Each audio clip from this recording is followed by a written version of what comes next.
कृष्ण हरे हरे, हरे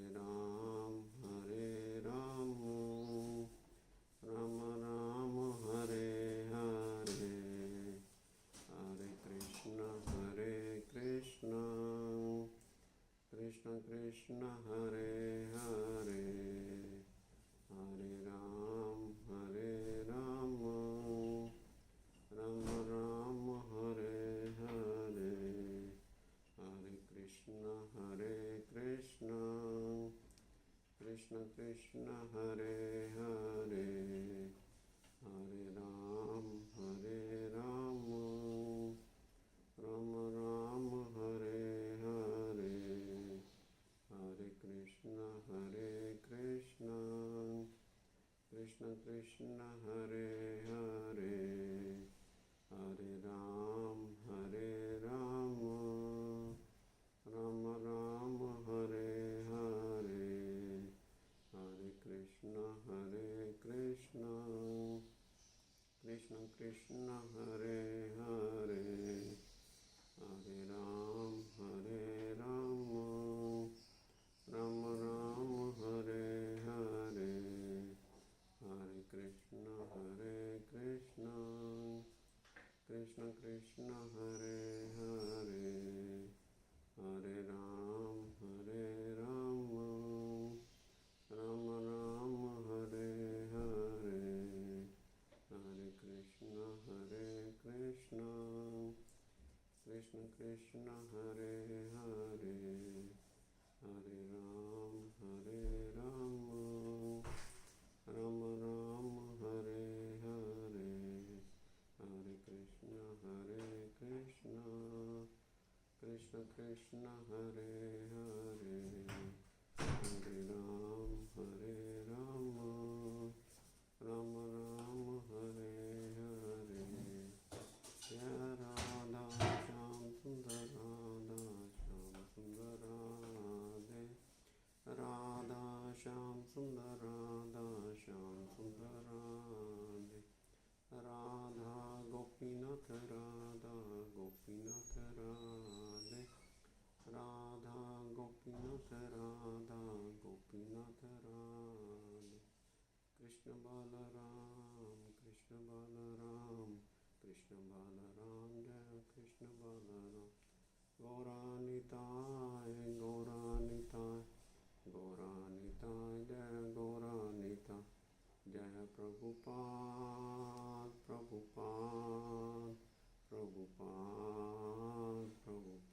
जय जय प्रभुपाद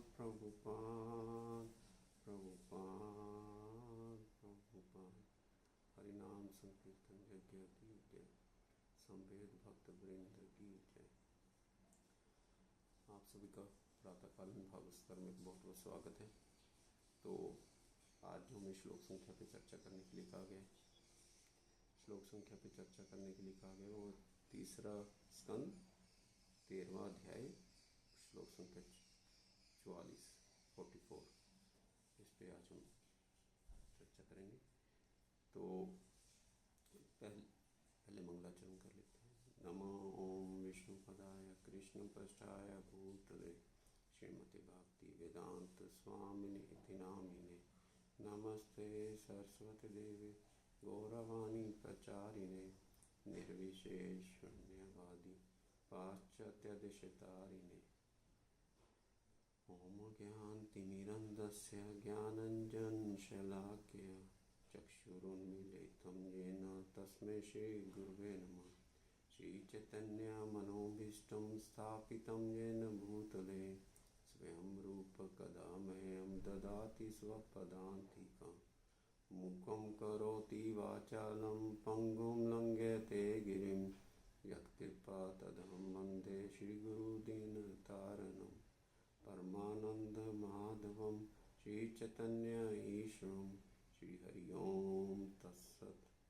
पंचतत्वात्मकं कृष्णं भक्तरूपस्वरूपकं, भक्तावतारं भक्ताख्यं नमामि भक्तशक्तिकां, वन्देऽहं श्रीगुरुं श्रीयुतपदकमलं श्रीगुरुं वैष्णवांश्च, श्रीरूपं सागरजातं रघुनाथान्वितं तं सजीवं साद्वैतं सावधूतं परिजनसहितं कृष्णचैतन्यदेवं श्रीराधाकृष्णपादान् सहगणललिता श्रीविशाखान्वितांश्च वाञ्छाकल्पतरुभ्यश्च कृपासिन्धुभ्यैव च पतितानां पावनेभ्यो वैष्णवेभ्यो नमो नमः।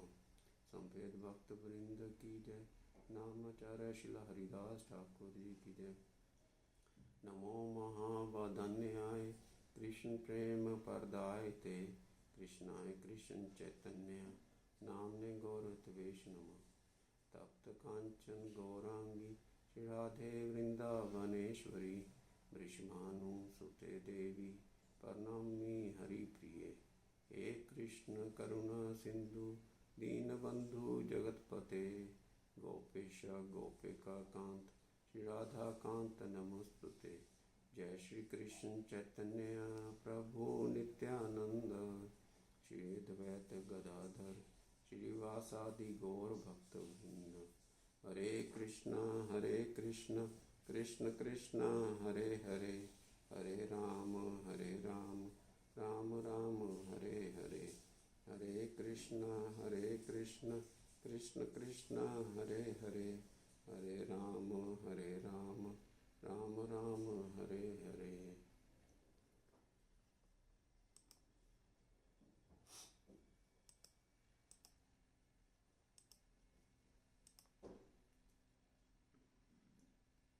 सभी को स्क्रीन शेयर हो गए? ठीक ठीक है। ओम नमो भगवते वासुदेवाय। ओम नमो भगवते वासुदेवाय। ओम नमो भगवते वासुदेवाय। नारायणं नमस्कृत्य नरं चैव नरोत्तमं देवीं सरस्वतीं व्यासं ततो जयमुदीरयेत्।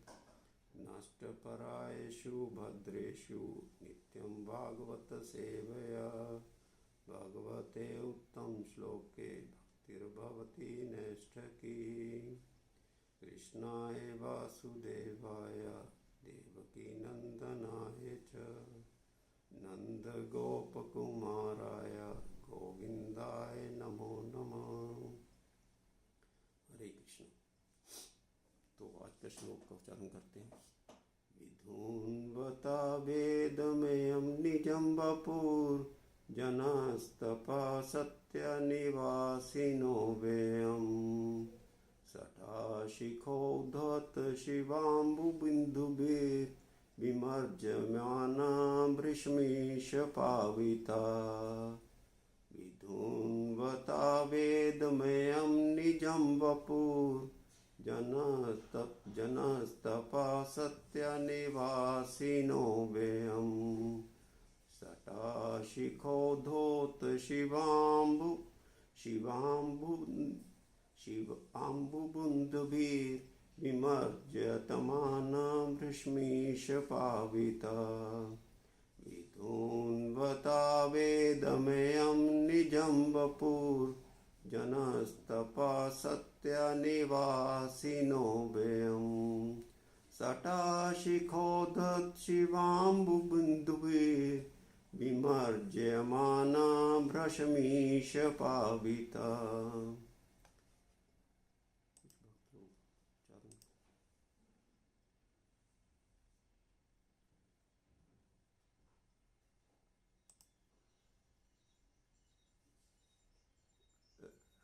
हाँ जी राधा चितारी प्रभु जी आप कीजिए। धन्य प्रभु जी।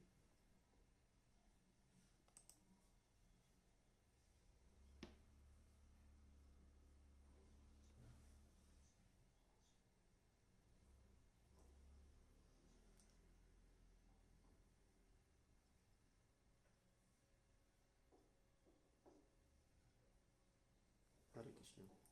लीलावती माता जी। धन्य माता जी।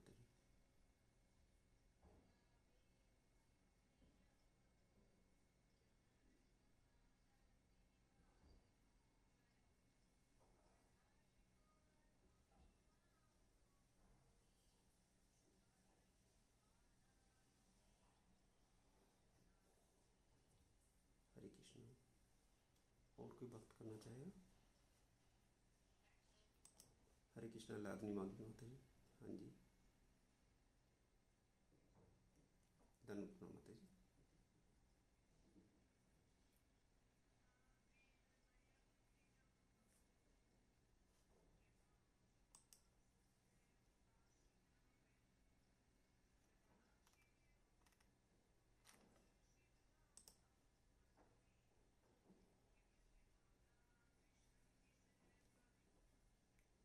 हरे कृष्णा सुशीला माता जी। धन्यवाद माता जी। हरे कृष्णा।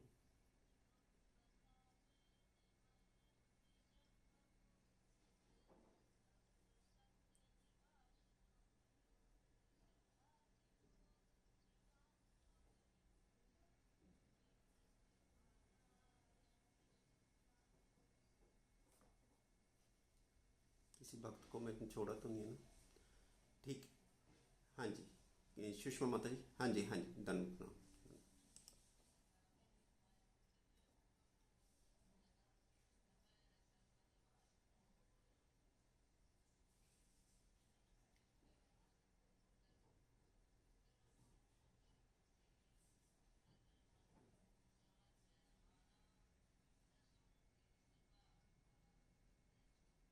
हरे कृष्णा। तो सबसे पहले शब्दार्थ, अनुवाद और तात्पर्य कृष्ण कृपा मूर्ति अभय चरण भक्ति वेदांत स्वामी शिला प्रभुपाद जी के द्वारा किया गया। जगत गुरु शिला प्रभुपाद जी की जय। शब्दार्थ देखते हैं। विधुन बता, हिलाते हुए, शेक करते हुए, बॉडी को शेक करते हुए।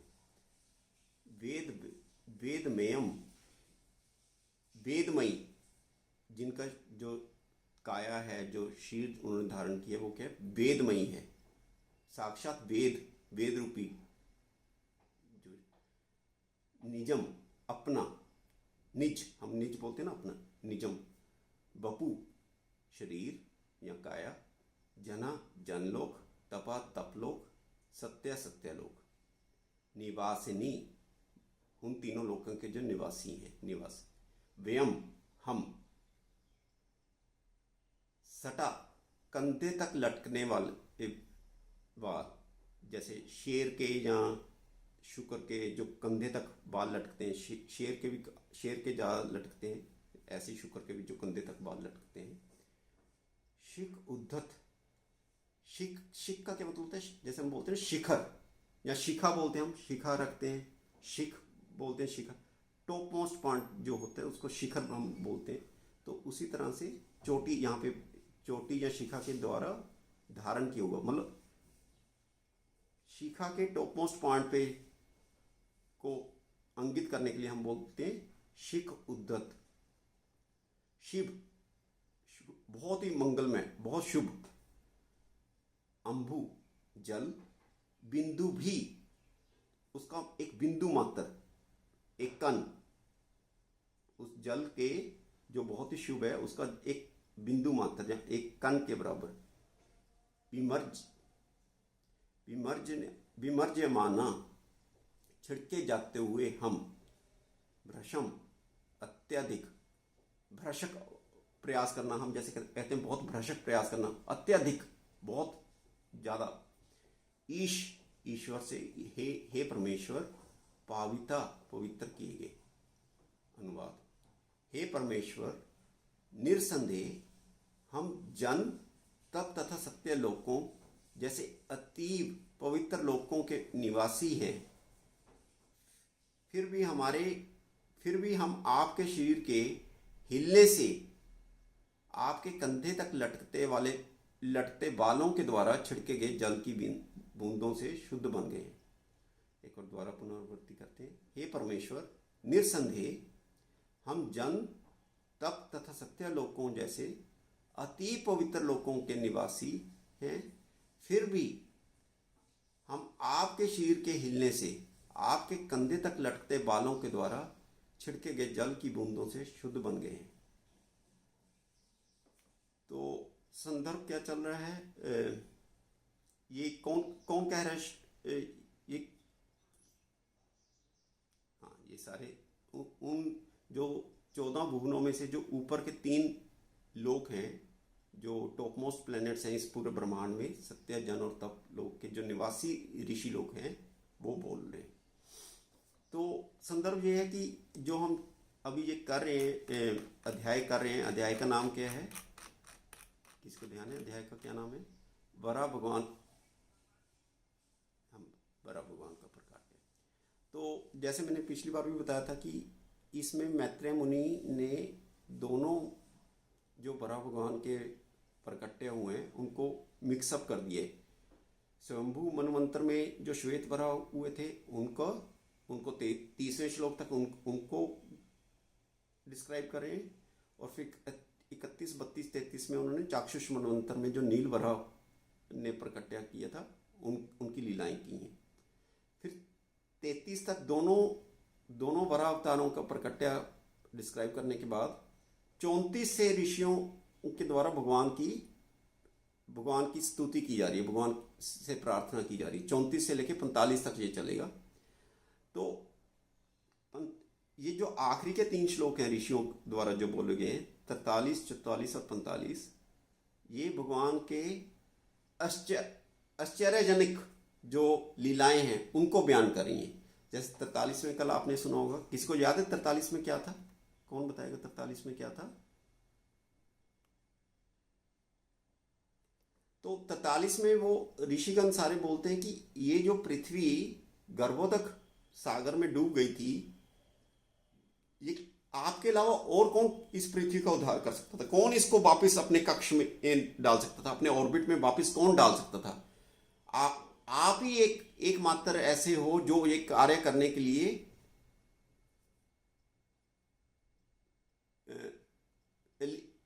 क्वालिफाइड थे, या आप ही की क्षमता थी कि आप ये कार्य कर सकते थे, और किसी की क्षमता नहीं थी कि ये पृथ्वी को गर्भोदक सागर से उठा के उसके वापस कक्ष में डाला जाए। फिर वो कहते हैं लेकिन यह आपके लिए बहुत आश्चर्यजनक नहीं है। हम सबके लिए आश्चर्यजनक है, आपके लिए आश्चर्यजनक नहीं है।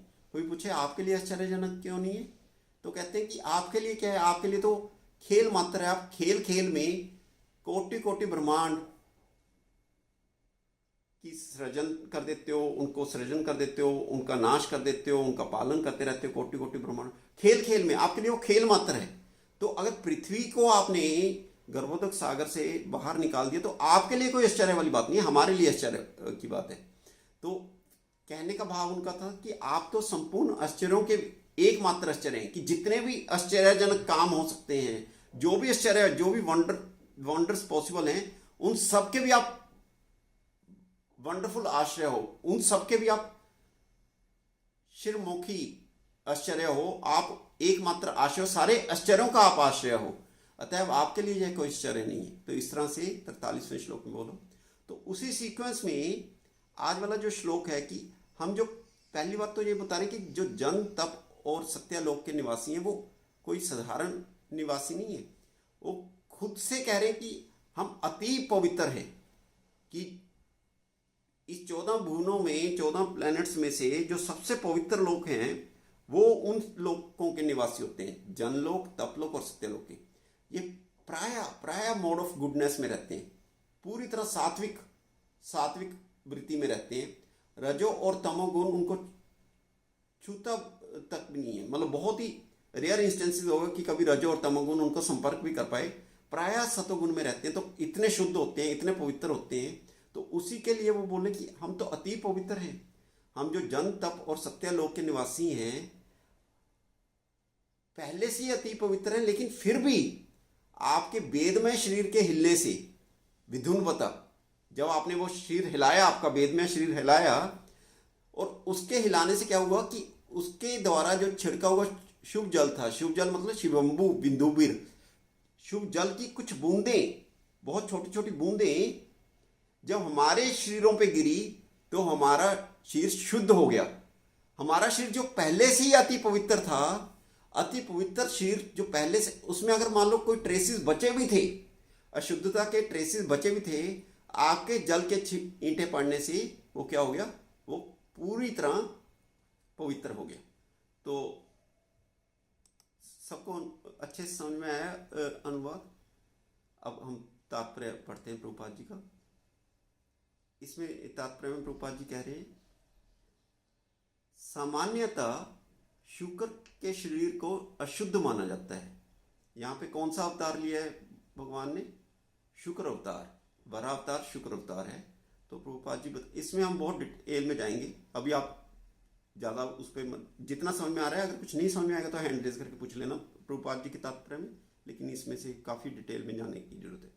सामान्यतः शुक्र के शरीर को अशुद्ध माना जाता है, किंतु हमें यह नहीं मानना चाहिए कि भगवान द्वारा धारण किया हुआ शुक्र अवतार भी अशुद्ध है। कि जो पिग होता है या जो सूअर होता है, इस धरा पे सबसे अशुद्ध प्राणियों में से आता है। अगर भगवान उस सूअर अवतार में आ गए तो ऐसा नहीं मानना चाहिए कि भगवान भी अशुद्ध हो गए। भगवान का यह रूप साक्षात वेद है, वेदमया। यहाँ पे ऋषियों ने क्या बोला? वेदमयम। भगवान का वह रूप साक्षात वेद है और दिव्य है।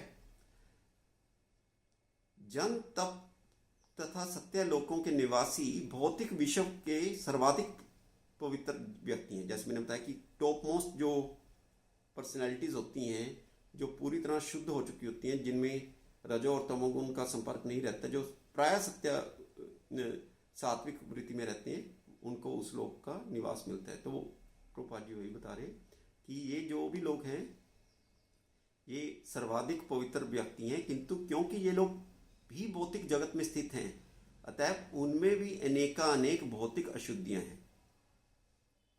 भौतिक अशुद्धियां मतलब उनके अनर्थ जो हैं वो पूरी तरह अनर्थ निवृत्ति नहीं हुई है उनकी। अनर्थ उनमें बने हुए हैं, अभी अनर्थ उनमें बने हुए हैं, हालांकि वो प्रायः सात्विक वृत्ति में रहते हैं। इसलिए जब भगवान के कंधों तक लटके हुए बालों के अग्र भागों से जल की बूंदों ने इन उच्च लोकों के निवासियों के शीर पर एक मिनट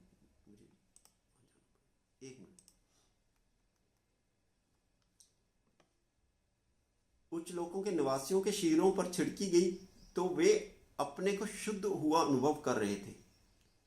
गंगा का जल इसलिए शुद्ध है क्योंकि यह भगवान के पांव के अंगूठे से निकलता है, और अंगूठे से निकलने वाले जल तथा भगवान बराह के कंधों तक लटकते वाले बालों के शोरों से टपकने वाले जल में कोई अंतर नहीं है, दोनों ही परम और दिव्य हैं। इसमें जैसे मैंने बताया कि हम बहुत इसको डीप में डिस्कस करेंगे, लेकिन अभी तक जो प्रभुपाद जी का तात्पर्य है उसमें से अगर किसी को कोई चीज़ ना समझ में आई हो, प्रभुपाद जी का तात्पर्य पहले हमें बहुत अच्छे से समझ में आना चाहिए। और किसी को नहीं समझ में आया तो आप प्लीज़ हैंड रेज करके पूछ लीजिए, फिर हम इस पर व्याख्या करनी शुरू करेंगे। तो मेरे ख्याल सिंपल है, ऐसा कुछ डिफिकल्टी नहीं होनी चाहिए इस तात्पर्य में। तो जैसे मैं आपको बता रहा था कि ये जो लास्ट के 3 श्लोक हैं, ये भगवान के आश्चर्य को, भगवान के आश्चर्यजनक लीलाओं का, आश्चर्यजनक कार्यों का महिमा गा रहे हैं ये ऋषि लोग। तो कल 43 में आपने सुना कि पृथ्वी को और कोई उद्धार नहीं कर सकता था। तो आज वाला भी जो श्लोक है वो भगवान के आश्चर्यजनक जो कार्य है उसी की महिमा गा रहा है। कोई बताएगा कि इसमें भगवान का कौन से आश्चर्यजनक कार्य है जो आज वाला श्लोक है, कि आज वाले श्लोक में कौन सा आश्चर्यजनक कार्य करें भगवान?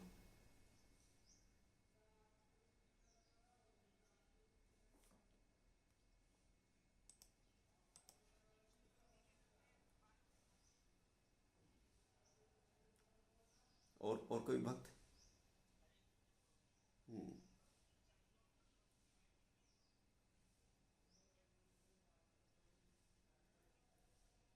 ठीक है, पार्शियली करेक्ट है अशोक माता जी आपका आंसर। हम इसको गहराई में जाने की कोशिश करते हैं। सबसे पहले तो इस पे बाद में आते हैं, इसका अनुभव हम प्रैक्टिकली करते हैं। प्रैक्टिकली मंदिर में जब आरती होती है, आरती के बाद भगवान का जल का छिड़काव होता है, तो हमें सुख की अनुभूति होती है या नहीं, मतलब कितना हम सेटिस्फाइड फील करते हैं। तो ये प्रैक्टिकल अनुभव है हमारे साथ कि मंदिर में आरती के बाद जब भगवान के जल का छींटा दिया जाता है तो कितना सुख महसूस होता है, कितना सुकून महसूस होता है। उस भगवान के जल का 2-4 छींटे भी अगर हमारे ऊपर पड़ जाते हैं तो कितना सुख हमें अनुभव होता है। तो ठीक उसी तरह ये जो जन तप और सत्यालोक के निवासी हैं, ये कह रहे हैं कि हम तो अति पवित्र हैं, अति पवित्र होते हुए भी हमें और पवित्रता महसूस हो रही है। और पवित्रता क्यों महसूस हो रही है? और पवित्रता इसलिए महसूस हो रही है कि जो उनमें अभी ट्रेसेस बचे हुए थे, अभी भी कुछ कुछ कण बचे हुए थे अपवित्रता के, वो भी जब वरादेव के हिलने से, छेक करने से, उनके जो बालों के टिप्स पे जो जल की बूंदें थी, जब वो उन लोगों के प्राणियों पे पड़ी, तो जो वो ट्रेसेस भी बचे थे, वो ट्रेसेस भी पूरी तरह अपवित्र से पवित्र हो गए। ये लेकिन पूर्ण आंसर नहीं है। पूर्ण आंसर क्या है? पूर्ण आंसर ये है कि मैं वापस अपने वाली एग्जांपल पे जाता हूँ कि हम मंदिर में जब मंगला आरती के बाद या और संध्या आरती के बाद जब जल का छींटा दिया जाता है, तो जल का छींटा जब देने लगते हैं तो सारे भक्त आगे मूव कर जाते हैं, ऑल्टर की तरफ मूव कर जाते हैं। क्यों मूव कर जाते हैं? सबको चाहिए होता है कि जल का छींटा हमारे तक पहुंच जाए। अगर हम दूर खड़े रहेंगे तो हमारे पास जल का छींटा नहीं आएगा। ये तो प्रैक्टिकल मैं आपको बता रहा हूँ, सब लोगों का अनुभव होगा इस बात का कि सब लोग इकट्ठा होना चाहते हैं। और अगर मान लो कार्तिक का समय हो या मंगला आरती वृंदावन की अगर हम बात करें, तो जब मंदिर पूरा भरा हुआ होता है, पूरा भरा हुआ होता है, जब मंदिर में तिल तक डालने की जगह नहीं होती, तब क्या सब एक एक भक्त के ऊपर जल का छींटा आ जाता है? सिर्फ एक मंदिर की बात कर रहा हूं मैं, एक मंदिर के प्रांगण की बात कर रहा हूं कि मंदिर का प्रांगण पूरी तरह भरा हुआ होता है, उसमें भी जब पूरी तरह खचाखच भरा हुआ होता है, तब भी कोई ना कोई छूट जाता है। छूट जाता है या नहीं छूट जाता? सब पे तो जल की बूंद नहीं आ पाती, सब पे तो जल की बूंद नहीं आ पाती। ये मंदिर का एक छोटे से प्रांगण की बात कर रहा हूं मैं, एक शहर की बात नहीं कर रहा हूं, एक स्टेट की बात नहीं कर रहा हूं, एक कंट्री की बात नहीं कर रहा हूं, एक प्लेनेट की बात नहीं कर रहा हूं। यहां बात क्या हो रही है? तीन प्लैनेट्स जन, तप और सत्या, तीन लोग, उनकी बूंदें आप देखिए कि वर्षा भी होती है तो ज़्यादा से ज़्यादा एक शहर में हो जाती है, दो शहरों में हो जाती है, एक स्टेट में हो जाती है। कभी मैंने आज तक ऐसा नहीं सुना कि पूरी पृथ्वी पे एक साथ एक ही टाइम पे वर्षा हो रही हो। वर्षा भी एक समय पे पूरी पृथ्वी को भिगो नहीं पाती। और यहां पे क्या कह रहे हैं कि आपके उस जब आपने अपना शीर हिलाया, तो आपके शीर हिलाने से तीन लोकों के सारे निवासी पवित्र हो गए। तो क्या ये आश्चर्यजनक बात नहीं है? क्या इसमें आश्चर्य वाली बात नहीं है कि आपके मात्र शीर हिलाने से तीन लोक तर गए? इसमें कोई आश्चर्य नहीं हमें नजर आता। इस तरह से आश्चर्यजनक प्रार्थना कर रहे हैं कि आपके शीर हिलाने से तीन लोकों के निवासी पवित्र हो गए। तो सबको आश्चर्य। आज की प्रार्थना में क्या आश्चर्य है वो समझ में आया। अब मैं वापिस जाता हूं शुक्र पे या सुअर पे। जो लोग मेट्रोज में, हमेशा मेट्रोज में नहीं रहे, जो टाउन्स में या छोटे सिटीज में या गांव से बिलोंग करते हैं, उन्होंने देखा होगा कि पहले कभी अगर रहे होंगे कि प्रायः जो सुअर होता है वो नाले में घुसे रहते हैं अपने पूरे परिवार के साथ। लंबा चौड़ा उनका कुटुंब होता है, कम से कम 20, 25, 30 प्राणियों का कुटुंब होता है उनके साथ वहीं पे नाले में लेटे रहते हैं पूरा टाइम उनका आहार क्या होता है? विष्ठा खाना। तो इसलिए इस जगत का जो सबसे अशुद्ध प्राणी माना जाता है वो कौन माना जाता है? सुअर माना जाता है। पूरा टाइम वो गंदगी में लेटा रहता है, गंदगी ही खाता है, गंदगी में ही सोता है, गंदगी में ही क्रीड़ा करता है, गंदगी में ही खेलता है।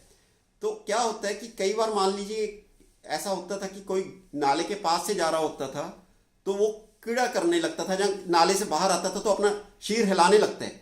ये प्रायः हम जानवरों में देखते हैं, कुत्ते को भी देखते हैं, सुअर को भी देखते हैं। अगर वो पानी में जाते हैं और पानी में से बाहर आते हैं तो बाहर आते ही सबसे पहली एक्टिविटी क्या करते हैं? अपने शीर को शेक करते हैं।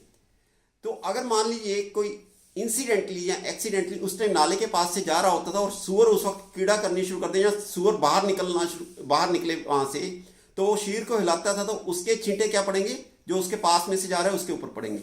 तो कितना घिनता, कितना डिस्गस्टेड फील करेगा जो आदमी उसके पास से जा रहा होगा और उसके ऊपर वो छींटे पड़ जाएंगे। मैं अपनी बात बता पा रहा हूं कि जो उस वक्त वहां से निकल रहा होता था उसको ऐसे लगा कि मैं अभी के अभी स्नान करूंगा, मैं अपवित्र हो गया हूं क्योंकि गंदे नाले के छींटे इसने मेरे ऊपर डाल दिए। कंट्रास्ट मैं आपको बता रहा हूं कि कंट्रास्ट क्या है। जैसे पहले मैंने टेंपल वाला एग्जांपल दिया कि मंदिर में जब भगवान का छींटा पड़ता है तो हम कितना सुकून फील करते हैं। और इस केस में अगर भौतिक शुक्र की बात की जाए या सुअर की बात की जाए, अगर वो छींटा दे दे तो हमें कितना डिस्गस्टेड फील करते हैं हम।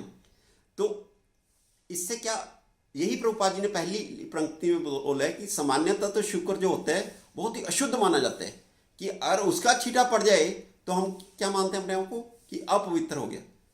तो लेकिन भगवान जब शुक्र रूप में आते हैं तो उस तरह से नहीं है। इसको बहुत आगे लेके जाएंगे, बहुत आगे डीप में पकड़ेंगे इस बात को। लेकिन इससे पहले मैं एक और बात कहना चाह रहा हूं कि ये जो भौतिक जगत है, भौतिक जगत क्या है, ये जो आध्यात्मिक जगत का क्या है, परवर्टेड रिफ्लेक्शन है। ये छाया है आध्यात्मिक जगत की, कि ये मिथ्या नहीं है। जैसे मायावादी लोग क्या बोलते हैं, मायावादी लोगों का एक बहुत मशहूर और बहुत ही फेमस उनका कोट है। वो क्या बोलते हैं, ब्रह्म सत्यम जगत मिथ्या।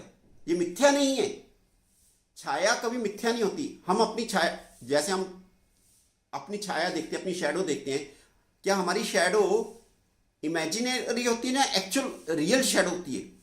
जब हम अपनी छाया देखते हैं, मान लीजिए हम डिपेंडिंग अपॉन कि हम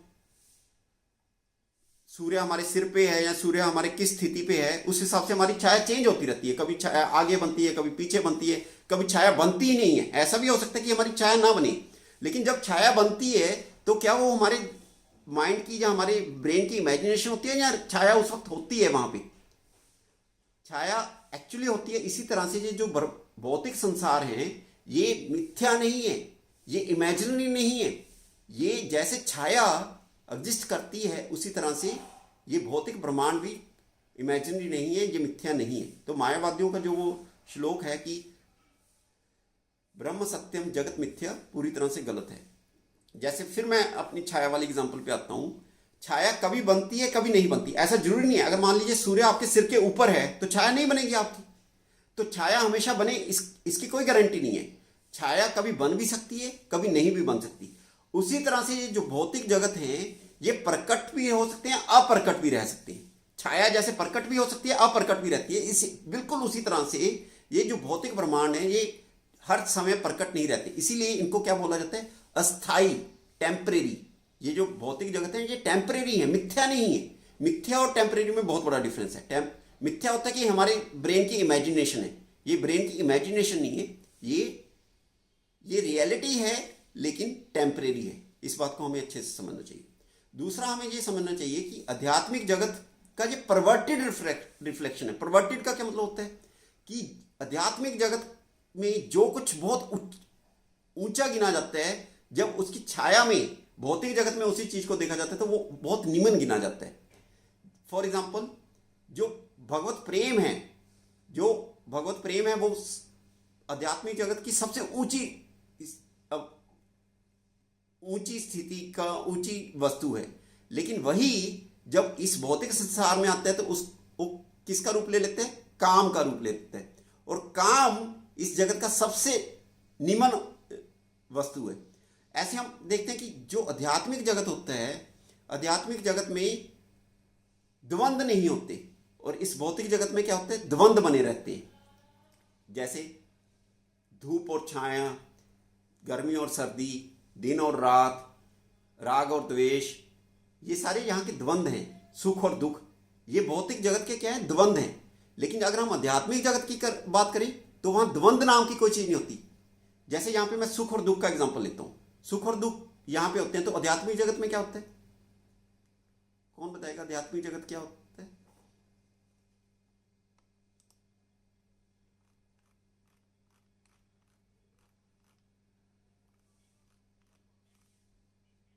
हाँ, तो क्या दिव्य का कोई नाम होना चाहिए ना। सुख दुख नहीं होता, आपने बहुत अच्छा बताया माता जी।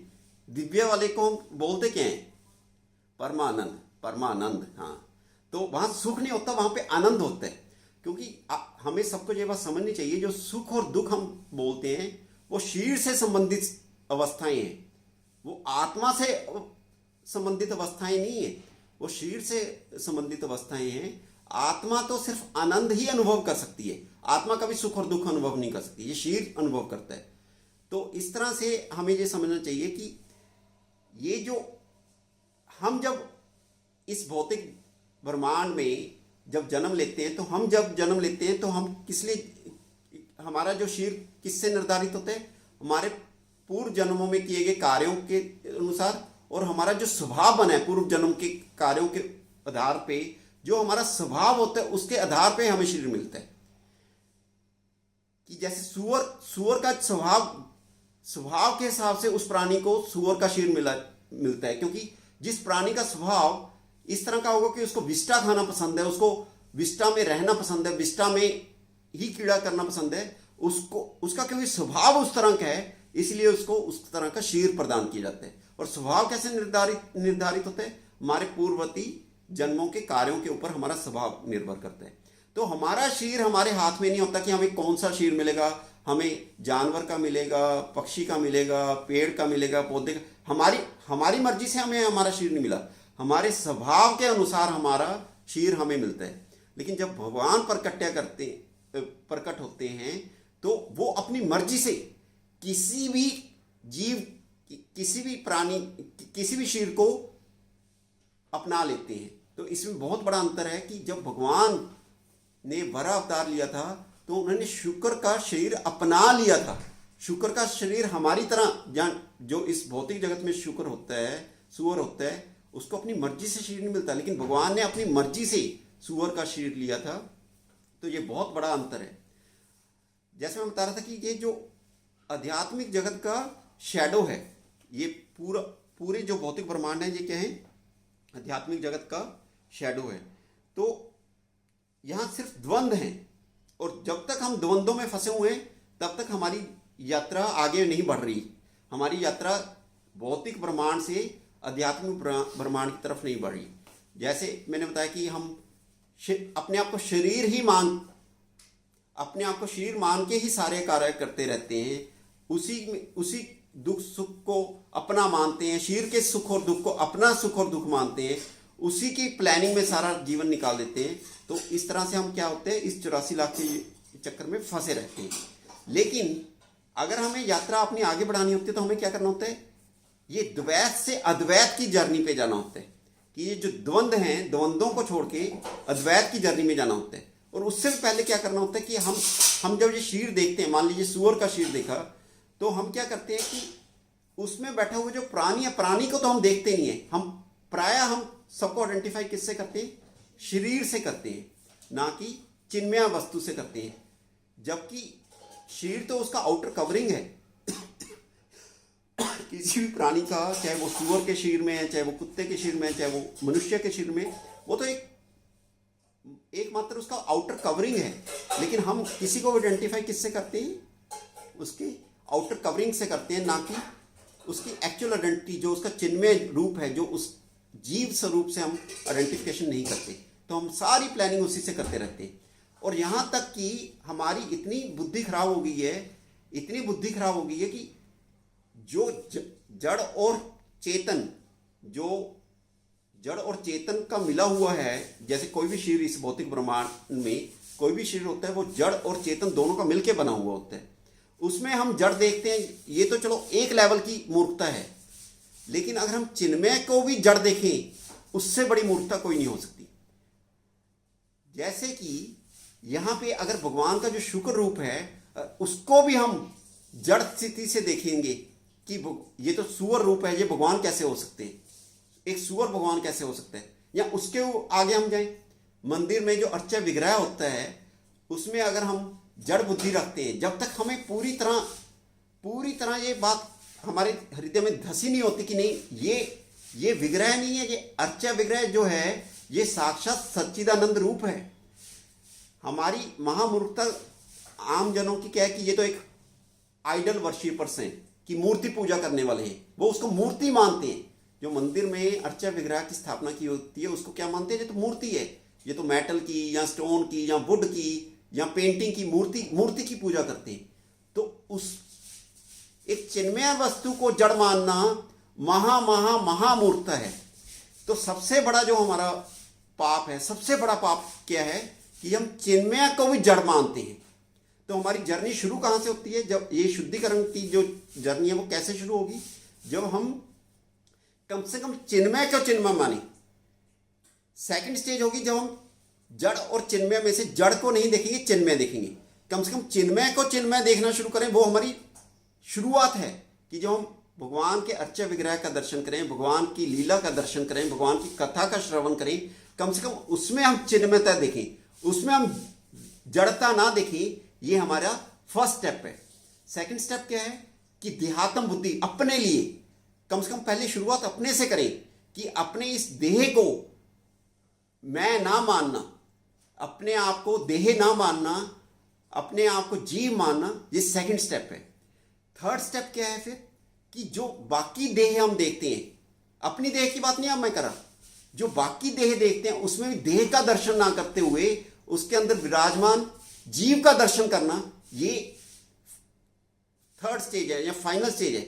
जब हम इस स्टेज पे पहुंचते हैं तब हमारा ये जो 84 लाख योनियों का जो चक्कर है ये समाप्त होता है कि जब हम हर जड़ वस्तु में भी चिन्मय का दर्शन करना शुरू करते हैं।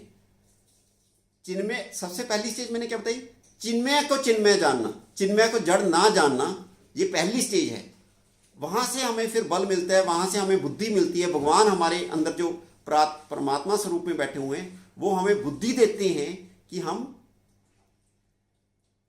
जड़ और चिन्मय का जो मिश्रण है उसमें भी चिन्मय का दर्शन करना शुरू करें।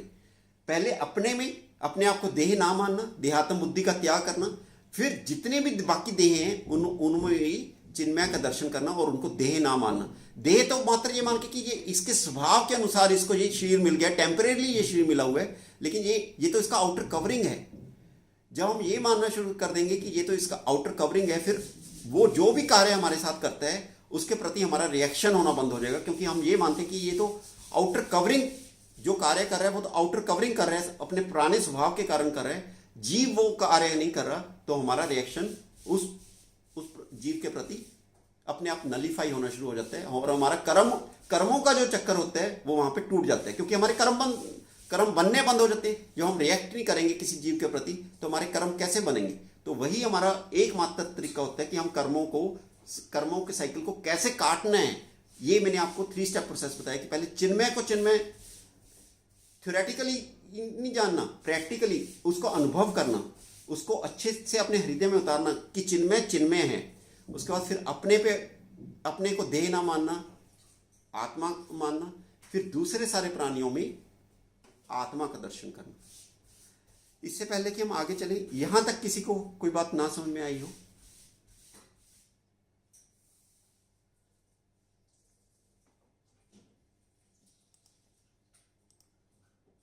सबको क्लियर है?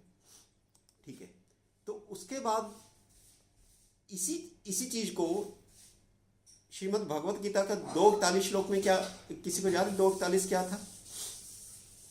व्यवसायत्मिका बुद्धि। वहां पे एक बात की गई है कि व्यवसायत्मिका बुद्धि एके है, बुद्धिर एके है, कि जिसकी बुद्धि एक में लगी हुई है वो कौन सी बुद्धि होती है? आध्यात्मिक बुद्धि। तो आध्यात्मिक बुद्धि कौन सी होती है? जो सिर्फ एक में लगी हुई है। और जो संसारिक बुद्धि होती है वो क्या होती है? विविध होती है, उसमें बहुत वैरायटी होती है, इसमें भी लगेगी उसमें भी लगेगी। उसको 2:41 में क्या बोला गया? बहुशाखा हयंत आशा बुद्धि व्यवसायी नाम, कि जो संसारिक बुद्धि है वो कभी इसमें जाएगी, कभी इसमें जाएगी, कभी इसमें जाएगी, लेकिन आध्यात्मिक बुद्धि जो है वो सिर्फ एक में लगेगी। एक का मतलब क्या है? कि सिर्फ और सिर्फ भगवान की सेवा में लगेगी। अपने आप को भगवान का सेवक मान के हर क्षण भगवान की सेवा में जो बुद्धि लगेगी वो कौन सी बुद्धि है? वो व्यवसायत्मिक बुद्धि है, वो एक में लगी है, वो आध्यात्मिक बुद्धि है। जब तक हमारी बुद्धि 2:41 की एक्चुअल प्रॉपर अंडरस्टैंडिंग क्या है कि जब तक हमारी बुद्धि व्यवसायत्मिक का एक नहीं हो जाती, जब तक एक नहीं हो जाती, फिर मैं बोल रहा हूं कि जब तक हम द्वंद्वों से एक की तरफ नहीं प्रोग्रेस करेंगे तब तक हम वो एक वाले जगत में पहुंच ही नहीं सकते। आध्यात्मिक जगत में अगर पहुंचना है तो हमें अपने आप को क्या ट्रांसफॉर्म करना है कि द्वंद्वों से, जो द्वैत से अद्वैत की तरफ हमें जर्नी करनी है। इवन हमारी बुद्धि को हमने कैसे प्योरीफाई करना है कि जो अभी डिफरेंट डिफरेंट वैरायटीज में डिफरेंट डिफरेंट सब्जेक्ट्स में हमेशा नियोजन हुआ रहता है बुद्धि का, उसको कहाँ फिक्सअप करना है, उसको भगवान की सेवा में फिक्सअप करना है। व्यवसाय में का क्या उसको एंगेज करना है, एक के सिर्फ भगवान की सेवा में जब हम उसको नियोजन करेंगे तब वो मानी जाएगी कि हमने बुद्धि को व्यवसायत्मिक का एक कर दिया है, आध्यात्मिक कर लिया बुद्धि को। तब हमारी प्रोग्रेस मटीरियल वर्ल्ड से स्पिरिचुअल वर्ड्स की तरफ होगी, आध्यात्मिक जगत की तरफ होगी, संसारिक जगत से लेके आध्यात्मिक जगत की तरफ होगी। और हम क्या करते रहते हैं कि हम अपनी पूरी की पूरी ऊर्जा, जो पूरी एनर्जी है, किस में वेस्ट कर देते हैं, क्षणिक सुंदरता से मोहित होके, चाहे वो किसी का रूप देख के, किसी या बाकी जीवन में सारा संयोजन करने के लिए कि ये धन इकट्ठा कर लूँ, वैभव इकट्ठा कर लूँ, उसी में पूरा समय, सारी एनर्जी उसी में वेस्ट करते हुए जो जीवन का एक्चुअल उद्देश्य है उसको भूल जाते हैं कि ह्यूमन लाइफ का एक्चुअल गोल क्या है। ह्यूमन लाइफ का गोल है इस 84 लाख साइकिल से बाहर निकलना, भगवान के पास अपने स्वरूप को पाना, अपने संविधान जाना, अपनी एक्चुअल आइडेंटिटी को जानना कि मेरा स्वरूप क्या है, मेरा एक्चुअल आइडेंटिटी क्या है। और ये जो मैं ड्रीम में जी रहा हूँ, स्वप्न की जिंदगी जी रहा हूँ, इससे बाहर आना। तो उसको भूलकर हम क्या करते रहते हैं, पूरा टाइम योजनाएं बनाते रहते हैं, तरह तरह के कार्यक्रमों में अपने आप को बिजी करके रखते हैं कि मैं ये संयोजित कर लूँ, वो संयोजित कर लूँ, ये इकट्ठा कर लूँ, वो इकट्ठा कर लूँ। इसको प्रहलाद महाराज 7वें स्कंद में 5वें अध्याय के 30 और 31 में क्या बहुत अच्छे से क्या बोलते हैं, पुनः पुनश्चर्विता चर्वनम, कि ये जो हम कर रहे हैं कि सारा टाइम अपना बाह्या उसमें लगाए रखते हैं, ये कोई इसी जन्म में नहीं करे, हम पता नहीं कितने जन्मों से यही करते हुए आ रहे हैं, तभी तो इस चक्कर से बाहर नहीं निकल पा रहे। तो जो चबाया हुआ है उसी को बार बार चबाए जा रहे, उससे कोई रस नहीं मिलने वाला। अगर भूसी में से पीट के दाना ऑलरेडी निकाल दिया गया है, अब उसको दोबारा फिर पीटा जाए, उसमें से दाना निकलने की कोई संभावना ही नहीं है। चबाए हुए को कितना भी दोबारा चबाते रहो, उसमें से जो रस निकलना था निकल चुका। अब चबाए हुए के चबाने से कोई रस नहीं मिलने वाला। वही एक्टिविटीज हम सोचते हैं कि नहीं, इस बार मैं अगर अपनी सेंसेस को सेंस ग्रेटिफिकेशन में एंगेज करूंगा, विषयों में एंगेज करूंगा, इस बार मुझे सुख मिल जाएगा, इस बार मुझे सुख मिल जाएगा। नहीं, ये ठीक उसी तरह से है कि जैसे गन्ने को अगर पूरी तरह से चबा दिया जाए, उसमें से पूरा रस निकाल दिया जाए, अब उसको चबाते रहो, कितनी बार चबाते रहो, उसमें से रस निकलने की कोई संभावना ही नहीं है। तो हम वही करते जा रहे हैं कि जो चीज़ें हैं उनसे हम पहले प्रताड़ित हो चुके हैं, डिस्ट्रेस ऑलरेडी पा चुके हैं, कि जो कार्य करके हमें सिर्फ दुख ही झेलने पड़ रहे हैं, डिस्ट्रेस ही झेलने पड़ रहे हैं, उन्हीं कार्यों को हम दोबारा करने की कोशिश करते हैं, उसी में अपनी सारी एनर्जी वेस्ट करते हैं कि शायद इस बार हमें सुख मिल जाएगा, जिसकी कोई संभावना नहीं है। तो जैसे मैंने बताया कि जब तक हम भगवान के स्वरूपों को जड़ मानेंगे कि ये तो भगवान का शुक्र जो रूप है, इसमें जब तक हम चिन्मयता अपने हृदय से उसमें चिन्मयता नहीं देखेंगे, इसीलिए ऋषियों ने भागवतम क्या बता रही है, आश्चर्यजनक बात क्यों बताई यहाँ पे, ताकि हमारी जो आंखें बंद हुई पड़ी हैं वो खुलें कि ये कोई साधारण शुक्र नहीं है। साधारण शुक्र में क्या ये कैपेबिलिटी है, क्या उसमें क्षमता है कि 3 लोकों तक शुद्ध करना, तो चलो छोड़ो शुद्ध करे ना करे, मैं कह रहा हूँ अशुद्ध भी करना हो, कोई ऐसा शुक्र आप मुझे ढूंढ के बता दीजिए कि जो एक शहर के निवासियों को भी पूरी तरह अशुद्ध कर दे, नाले में से निकले और अपना जहां से भी वो निकला उसका जब अपना शीर हिलाए, उसका जो छिड़काव हो, पूरे एक शहर के निवासियों तक को भी अशुद्ध कर दे। मैं शुद्ध करने की बात नहीं कर रहा, अशुद्ध कर दे। किसी एक जब साधारण शुक्र में ये क्षमता नहीं है अशुद्ध करने तक की कि एक शहर तक के लोगों को अशुद्ध कर दे, या तो 3 लोकों के निवासियों को शुद्ध करने की बात हो रही है। तो ये भगवान की महिमा का गान करें। महिमा का गान हमारे आश्चर्यजनक महिमा का गान इसलिए करें ताकि हमारी जो चक्षु बंद पड़े हैं वो चक्षु इस ज्ञान के माध्यम से खुलें, ताकि हम भगवान की चिन्मयता को महसूस कर पाए, उसका अनुभव कर पाए, ताकि जो हमारा रास्ता है वो कम से कम खुल पाए कि चिन्मय को जैसे मैंने बोला, जब तक हम चिन्मय को चिन्मय नहीं जानेंगे तब तक हमारा रास्ता बंद ही रहेगा। कम से कम शुरुआत तो करें, चिन्मय को तो चिन्मय देखें। सबको बात समझ में आई यहाँ तक? किसी का कोई संशय, कोई प्रश्न? हाँ जी।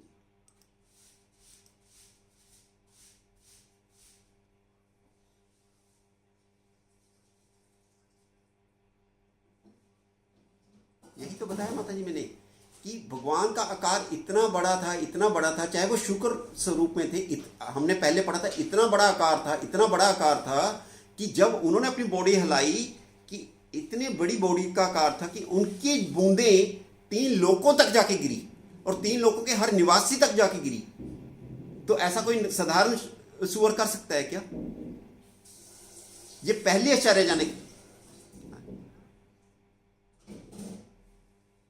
गन। ये भगवान के लिए कुछ, भगवान के लिए सारे प्राणी, भगवान तो भगवान के अंश क्या है? प्राणी है, शरीर नहीं है, जड़ जड़ भगवान। तो पहली बात तो ये बात हमें बिल्कुल गांठ बांध लेनी चाहिए कि भगवान चाहे तो जड़ को चिन्मय बना सकते हैं, चाहे तो चिन्मय को जड़ बना सकते हैं। इसका मैं आपको एक एग्जांपल देता हूं। हम सब क्या थे? यहां आने से पहले हम सब क्या थे? इस जगत में आत्मा क्या है? चिन्मय या जड़ है? जब हम अपने स्वरूप में थे, चिन्मय थे, तो आज हम जड़ भी हैं, चिन्मय भी हैं। किसने बनाया हमें? जो पूर्ण चिन्मय चीज थी उसको जड़ भी और चिन्मय भी किसने बनाया? भगवान ने बनाया। तो भगवान में पूरी क्षमता है, वो कुछ भी करने, कर्तुम अकर्तुम। इसलिए बोला जाता है भगवान को कि भगवान चाहे तो जड़ को चिन्मय कर सकते हैं, चाहे तो चिन्मय को जड़ कर सकते हैं। एक और एग्जाम्पल मैं आपको बताता हूं। जो हम अर्चा विग्रह की बात करते हैं, अर्चा विग्रह जब तक उसमें प्राण प्रतिष्ठा नहीं हो जाती, जब तक भगवान की स्थापना नहीं हो जाती, तब तक वो क्या होते हैं? जड़ होते हैं, चिन्मय होते हैं। अब जब भगवान की प्राण प्रतिष्ठा उसमें हो गई, भगवान का समावेश उसमें हो गया, तो वो जड़ अब क्या हो गया? वो जड़ जड़ रह गया, वो जड़ चिन्मय हो गया। तो भगवान में पूरी क्षमता है कि वो जड़ को चिन्मय कर सकते हैं, चिन्मय को जड़ कर सकते हैं। मैंने आपको दोनों एग्जांपल्स बता दी, जड़ को चिन्मय करने वाली एग्जांपल बता दी और चिन्मय को जड़ करने वाली एग्जांपल बता दी। तो भगवान के लिए कुछ भी असंभव नहीं है। हरे कृष्ण। तो अब हमने एक पार्ट डिस्कस किया आश्चर्य का, कि भगवान का आश्चर्य क्या था कि 3 लोकों के निवासियों को भिगो दिया, अभी तक भिगो दिया मानिए आप। दूसरा आश्चर्य माता जी ने बताया था, शुक माता जी ने, कि उनको पवित्र कर दिया। अब कोई कहे कि ऐसे कैसे पवित्र हो जाता है? पवित्र कैसे हो जाता है? भगवान का छींटा सिर्फ छींटा के संपर्क होने से पवित्र कैसे हो जाते हैं? तो उसकी अब हम चर्चा करते हैं। एक मिनट, मैं दोबारा स्क्रीन शेयर करता हूं।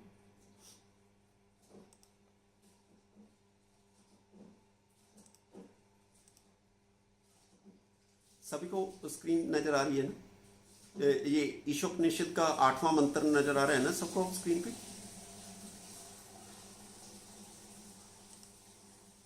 कोई प्लीज कंफर्म कर दे प्लीज। ठीक ठीक। तो इसमें कुछ शब्द मैं लूंगा, पूरे का पूरा श्लोक नहीं लूंगा, कुछ शब्द इंपॉर्टेंट है वो हम लेते हैं। तो कौन कौन से शब्द हमें पकड़ने हैं? सबसे पहले इसमें शब्द पकड़ते हैं हम अकायम। अकायम का क्या मतलब होता है? ये जो अकायम, पहली पंक्ति में सेकंड लास्ट शब्द अकायम, जिसकी कोई काया ना हो। भगवान की कोई काया ना हो। क्या यहाँ निर्विशेषवादी की बात हो रही है कि भगवान का कोई आकार ही नहीं है, भगवान की कोई काया नहीं है? नहीं, अकायम का यहाँ पे मतलब है कि जिस तरह की काया हमारी होती है, जिस पे हमारा कोई कंट्रोल नहीं होता, हमारी कोई मर्जी नहीं है, हमें कोई अपनी मर्जी से मनुष्य का शरीर नहीं मिला, हमारी को कभी कोई जानवर का शरीर भी मिला होगा, पशु का भी मिला होगा, तो हमें अपनी मर्जी से नहीं मिलता। ये जो जड़ वाला शरीर, जो जड़ शरीर होता है, ये हम इसको क्या बोलते हैं? काया। लेकिन भगवान का जो प्रतीत भी होता है कि शरीर शुक्र का शरीर है, वो काया नहीं होती, वो काया होती है। क्योंकि हमारे में, जैसे मैंने बताया कि हमारे में जड़ और चिन्मय दोनों हैं। शरीर जो है वो जड़ है, शरीर के अंदर जो बैठा हुआ प्राणी है, जो जीव है, वो क्या है? चिन्मय है। लेकिन भगवान के केस में ऐसा नहीं होता। भगवान के केस में सब कुछ चिन्मय होता है। भगवान का शरीर भी चिन्मय होता है, भगवान का मन भी चिन्मय होता है, भगवान का बुद्धि भी चिन्मय होती है, भगवान खुद भी चिन्मय होते हैं। ऐसा नहीं होता कि हमारी तरह होता है कि जड़ शरीर है और अंदर आत्मा चिन्मय है। भगवान का सब कुछ चिन्मय है। भगवान अपने किसी भी अंग से कोई भी कार्य कर सकते हैं। किसी भी, इसीलिए कर सकते हैं किसी भी अंग से कोई भी कार्य, क्योंकि उनका सब कुछ चिन्मय है। फिर इसकी एग्जांपल क्या होगी कि हम भगवान को भोग अर्पित करते हैं। हम भक्त लोग भगवान को भोग अर्पित करते हैं। भगवान कैसे ग्रहण करते हैं उस भोग को? कैसे ग्रहण करते हैं? दृष्टि से, आंखों से। तो हम क्या, आंखों, हमारे सामने कोई आके प्लेट लगा के रख दे और कह दे बस आप इसको देख लो, अब आपको सिर्फ देखने तक के लिए मिलेगा, तो हो जाएगा, हमारा तुष्टि हो जाएगी, सेटिस्फैक्शन हो जाएगी हमारी। तो एक और एग्जांपल, जब भगवान ने, हमने सेकंड स्कंद में, दूसरे स्कंद में बहुत अच्छे से पढ़ा था इसको, पहले स्कंद में भी आया था कि ये जब सृष्टि की रचना की थी, सबसे पहले क्या किया था? महातत्व, जो प्रकृति थी, प्रकृति में शोभ उत्पन्न किया था। प्रकृति को क्या किया था? प्रेग्नेंट किया था, कंसीव किया था। प्रकृति को कंसीव किया था, प्रेग्नेंट किया था। कैसे किया था? दृष्टि डाल के, काल दृष्टि डाल के प्रकृति को क्या कर दिया था? प्रेग्नेंट कर दिया था। दूसरी एग्जांपल, तो भगवान अपने किसी भी अंग से कोई भी कार्य कर सकते हैं, किसी भी अंग से कोई भी कार्य कर सकते हैं। क्यों कर सकते हैं? क्योंकि वो क्या है? अकायम। उनकी काया को कभी अपने जैसी काया नहीं मानना चाहिए। ये बहुत बड़ा अपराध होता है जब हम भगवान का जो स्वरूप होता है उसमें जब हम देहात्म बुद्धि, मैंने क्या बताया सबसे बड़ा अपराध क्या होता है? चिन्मय में देहात्म बुद्धि करना। सेकंड स्टेप तो वो बाद में आएगा ना, कि हम अपने को देहात्म बुद्धि, अपने को देह मान लेते हैं, वो तो सेकंड स्टेप है। चिन्मय को देहात्म बुद्धि करें हम, तो भगवान की काया को जो अकायम है उसको कायम मानते हैं, उसको काया मानते हैं, वो सबसे बड़ा अपराध है। उसके बाद सेकंड पंक्ति को पकड़ते हैं। सेकंड पंक्ति में क्या बोल रहे हैं? शुद्धम अपाप विद्धम। शुद्धम का क्या मतलब होता है? शुद्धम का मतलब होता है एंटीसेप्टिक। आप देखिए प्रभुपाद जी का नीचे, मैं इसको थोड़ा सा स्क्रॉल करता हूं, जस्ट 1 सेकंड।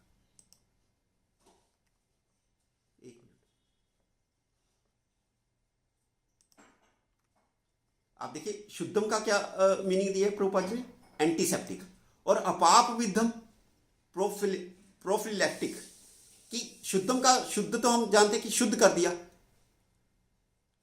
कि जो अशुद्धता है, एंटीसेप्टिक क्या करता है? एंटीसेप्टिक, हम जब बीमार हो जाते हैं, कोई हमें इन्फेक्शन हो जाती है, तो प्राय डॉक्टर क्या करते हैं? एंटीसेप्टिक प्रिस्क्राइब कर देते हैं। वो क्या करते हैं? उस इन्फेक्शन को दूर कर देते हैं। एंटीसेप्टिक जब हम खाते हैं तो वो क्या करते हैं? वो जो रोग आया होता है उस रोग को दूर कर देते हैं, रोग का निवारण कर देते हैं। वो काम करता है एंटीसेप्टिक, वो शुद्ध करता है। इसी तरह से भगवान को क्या बताया गया? शुद्धम। कि अगर कोई अशुद्ध चीज है, भगवान से संबंधी चीज उसके संपर्क में आ जाएगी, तो क्या हो जाएगा? वो शुद्ध हो जाएगा। वो बिल्कुल एंटीसेप्टिक की तरह काम करेगा। जैसे भगवान का छींटा हमारे पे पड़ता है तो हमें कितना सुकून महसूस होता है। क्यों महसूस होता है? इस कारण, जो ईशोपनिषद का दूसरे 8वें मंत्र के दूसरी पंक्ति का ये जो सेकंड लास्ट वर्ड है शुद्धम, उसके कारण। फिर अपाप विद्धम क्या होता है? अपाप विद्धम होता है कि जिसको पाप छू ना पाए, प्रोफिलैक्टिक। तो क्या इसका मतलब क्या होता है? अपाप विद्धम का मतलब होता है रोग निरोधी। पहले जो था वो क्या था? रोग अनुरोधक, जिसको रोग को अनुरोध करता है। जहां सड़न रोकने वाली जो दवा होती है, एंटीसेप्टिक होते हैं, तो वो क्या है? वो क्या है? सुधारात्मक उपाय है, वो करेक्टिव एक्शन है। कि किसी में मान लो इन्फेक्शन आ गया, उसके बाद उसको एंटीसेप्टिक दिया जाता है कि अब उसका अनुरोध किया जाए, उस सड़न को हटाया जाए। वो क्या काम करता है? वो शुद्धम काम करता है। लेकिन अपाप विद्धम क्या है? बहुत डीप है ये अपाप विद्धम। अपाप विद्धम निवारक उपाय है। ये एक करेक्टिव एक्शन होता है और एक प्रिवेंटिव एक्शन होता है। प्रोफिलैक्टिक जो शब्द है, अपाप विद्धम जो वो है, वो क्या? प्रिवेंटिव, निवारक उपाय है। ये रोग निरोधी है। ये ऐसा नहीं कि जब रोग हो जाएगा उसके बाद असर करेगा। ये रोग आने ही नहीं देगा, पाप को पास आने ही नहीं देगा। अपाप विद्धम, पाप को छूने भी नहीं देगा। मैं समझा पा रहा हूं दोनों शब्दों का अंतर? शुद्धम है कि जो पाप ऑलरेडी आ चुका है उसको क्लैरिफाई करेगा। जो पाप ऑलरेडी पड़ा हुआ है उसको जो धोने का काम करेगा, वो कौन करता है? शुद्धम। और अपाप विद्धम कि उसके बाद पाप एंटर ही नहीं कर पाएगा। जैसे हम मास्क लगा लेते हैं, मान लीजिए कोविड के टाइम मास्क लगाया जाता था। मास्क क्या था? मास्क क्या करता था कि इंफेक्शन एंटर ना कर पाए, उसको निरोध करता था, उसको रोकता था, वो प्रिवेंटिव मेयर होता था। मास्क जो हम लगाते थे, या जो लोगों ने वैक्सीनेशन करवाया, वैक्सीनेशन क्या है? वो प्रिवेंटिव मेयर है, वो निवारक उपाय है, वो सुधारात्मक उपाय नहीं है। तो अपाप विद्धम और शुद्धम में सबको फर्क समझ में आ रहा है कि जो मैं अभी आपको श्लोक दिखा रहा हूं, उसमें मंत्र जो दिखा रहा हूं, उस मंत्र में क्या बताया गया है? ये भगवान के बहुत सारे गुण बताए गए। मैं सारे गुण नहीं, क्योंकि इस पे ही अगर हम चर्चा करनी शुरू करेंगे 2-3 घंटे सिर्फ इसी एक मंत्र पे लग जाएंगे। लेकिन मैं आपको ये बता रहा था कि जब भगवान के बालों के से झटका हुआ जो जल की बूंदें थी, जब वो 3 लोकों पे पड़ी, तो उनको पवित्र क्यों कर दिया? इस कारण से कर दिया क्योंकि ये भगवान का गुण है, जो ईशोपनिषद के 8वें मंत्र में बहुत क्लियरली बताया गया है कि भगवान अश्नाविरम है, शुद्धम है, अपाप विद्धम है। कि जब भी भगवान से संबंधित कोई चीज का संपर्क हो जाता है तो वो क्या कर देगा? शुद्ध कर देगा, वो अपाप विद्धम कर देगा। तो इसमें हालांकि आश्चर्यजनक बात है, लेकिन अगर हम भगवान के पर्सपेक्टिव से देखें, जैसे मैंने पहले बताया कि पिछले श्लोक में 43rd श्लोक में आपने क्या देखा था? 43rd श्लोक में देखा था कि ऋषि लोग बोल रहे हैं कि हमारे लिए आश्चर्यजनक है कि आपने पृथ्वी को वापिस अपने कक्ष में डाल दिया, गर्भोदक्ष सागर से निकाल के। आपके लिए थोड़ा आश्चर्यजनक बात है, आपके लिए तो खेल मात्र भी नहीं है। आप तो खेल खेल में पता नहीं अनंत कोटि जगतों की रचना कर देते हो, उनका संहार कर देते हो, उनका पालन करते रहते हो खेल खेल में। तो आपके लिए आश्चर्य की बात नहीं है, हमारे लिए आश्चर्य की बात है। ठीक उसी तरह ये भगवान के लिए कोई आश्चर्य की बात नहीं कि उनकी बूंदों ने उन 3 लोकों के ऋषियों को पवित्र कर दिया, लेकिन हमारे लिए ये बहुत बड़े आश्चर्य की बात है। और उस आश्चर्य को साइंटिफिकली कैसे समझने, उसको मैंने आपको इस श्लोक के, इस मंत्र के माध्यम से समझाया, ईशोपनिषद का। आप इसको पढ़ सकते हैं, इसका तात्पर्य बहुत अच्छा प्रभुपाद जी ने दिया, बहुत ही अच्छा तात्पर्य इसमें प्रभुपाद जी ने दिया हुआ है। तो जस्ट 5 मिनट और बस कह के फिर मैं अपनी वाणी को विराम दूंगा। तो इसमें जैसे मैं आपको बता रहा था शुद्धम और अपाप विद्धम, इसका अपाप विद्धम को मैं और थोड़ा गहराई में लेके जाता हूं कि जैसे भगवत गीता के 9:30-31 में भगवान ने क्या बताया कि अगर कोई भक्ति कर रहा है, वो शुरू में भले ही दुष्टाचारी क्यों ना हो, अच्छा आचरण करने वाला प्रतीत ना हो रहा हो, लेकिन उसे शुद्ध ही मानना चाहिए। याद है आप लोगों को वो श्लोक 9:30-31 में भगवान कह रहे हैं कि अगर कोई भक्ति कर रहा है लेकिन दुराचारी अभी भी वो दुराचारी पूरी तरह से शुद्ध नहीं हुआ है, उसको शुद्ध ही मानना चाहिए। वो इसी अगर हम अच्छे से जाने तो इसी जो मैं ईशोपनिषद का 8वां मंत्र आपको बता रहा था, उसके कारण ही वो भगवान ने श्लोक बताया है। क्यों बताया है? क्योंकि भगवान शुद्धम है, भगवान के संपर्क में आ गया। जब वो भक्ति करनी शुरू की तो भगवान के संपर्क में आना शुरू कर दिया, इसीलिए उसको शुद्ध मानना चाहिए। इसलिए भगवान ने वहां पर डिक्लेयर की है कि वो शुद्ध होके ही रहेगा। आज आपको प्रतीत नहीं हो रहा, आज भी उसका आचरण आपको अच्छा नहीं प्रतीत हो रहा, लेकिन आपको ये नहीं मानना चाहिए कि वो शुद्ध नहीं है, वो शुद्ध होके ही रहेगा। तो क्योंकि वो सही मार्ग पे है। तो यह भगवान की संगति की रोग निवारक प्रकृति का कारण है, जो अपाप विद्धम के कारण है। कि जब वो भगवान के संपर्क में रहेगा, भक्ति करता रहेगा, तो उसमें क्या हो जाएगा? वो सिर्फ एंटीसेप्टिक वाला काम नहीं करेगा, वो रोग निवारक वाला काम भी करेगा कि अब पाप उसमें एंटर होना ही बंद कर देगा। तो इसलिए भगवान अपाप विद्धम है। दूसरा इसका एग्जांपल क्या है कि भगवान जो भी कार्य करे, चाहे वो देखने में कितना ही डिस्गस्टेड क्यों ना फील हो, लेकिन भगवान का कोई भी कार्य पाप को छू नहीं सकता। जैसे जो मटेरियलिस्टिक लोग हैं, जहां जो कामी लोग हैं, वो क्या देखते हैं? भगवान की रासलीला को कैसे देखते हैं? उसमें लस्ट देखते हैं, वो काम देखते हैं भगवान की रासलीला में। तो भगवान की रासलीला जो कामी लोग हैं उनके लिए क्या है? एक तरह से पापपूर्ण कार्य है कि दूसरी स्त्रियों के साथ भगवान ने काम के आधार पे रासलीला की। लेकिन जैसे मैंने बताया कि भगवान क्या है? अपाप विद्धम है।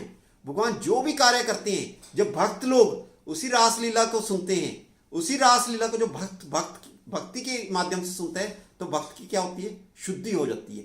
भक्त बहुत शुद्ध होता है उस रासलीला को सुन के। लेकिन उस रासलीला को सुनने के लिए पहले उत्तराधिकारी कैसे बनना पड़ेगा, पहले काम से छुटकारा लेना पड़ेगा। ऐसे नहीं कि अभी काम तो अंदर भरा हुआ है और रासलीला सुनने बैठ गए, तो उससे क्या होगा,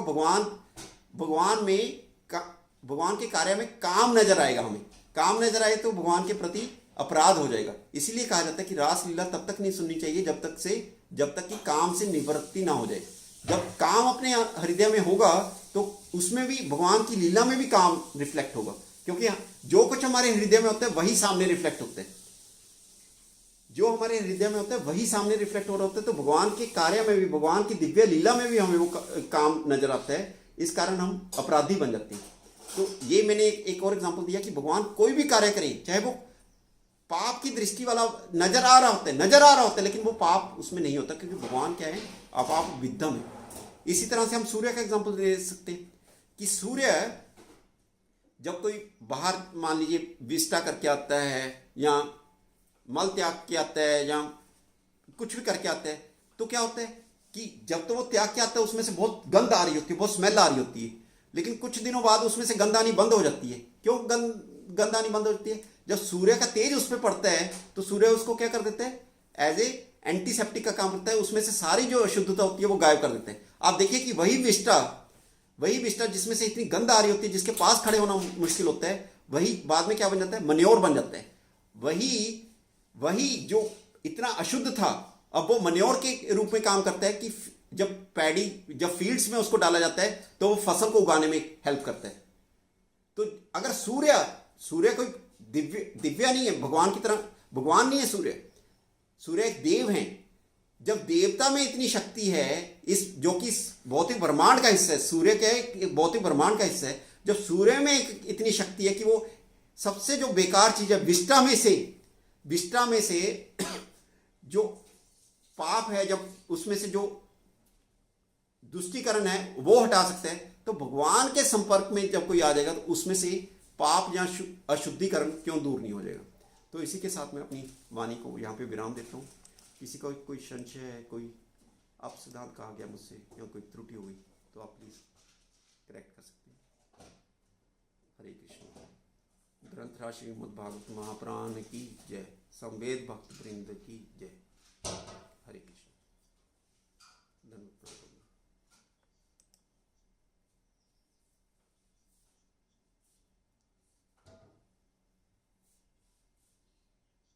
अपाप विद्धम।